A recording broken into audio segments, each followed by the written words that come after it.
ఈరోజు ఎన్టీఆర్ జిల్లా విజయవాడ పట్టణంలో ఉన్న 3 నియోజకవర్గాలు కూడా రేపు రాబోయే కార్పొరేషన్ ఎన్నికల్లో జనసేన పార్టీ ఏ విధంగా ముందుకు వెళ్ళాలి అన్న దాని మీద ఒక సమీక్షా సమావేశాన్ని ఏర్పాటు చేసాం.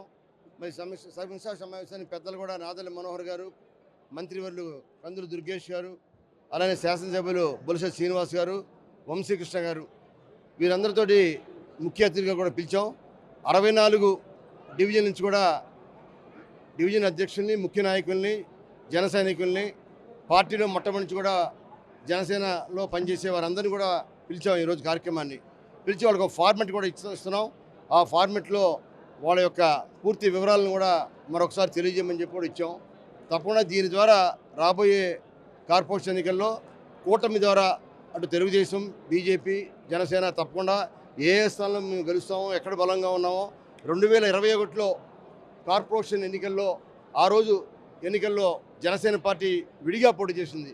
విడిగా పోటీ చేసినప్పుడే దాదాపుగా 50,000 ఓట్లు పైగా వచ్చినాయి. కాబట్టి వాళ్ళ కూటమిలో ఉన్నాం కాబట్టి మనకి ఎన్ని సీట్లు కేటాయిస్తారో ఆ సీట్లో తప్పకుండా మేము 100% గెలవడం కోసం, అన్ని స్థానాల్లో గెలుపు కోసం తప్పకుండా మేము ప్రయత్నం చేస్తామని చెప్పి తెలియజేస్తున్నాం.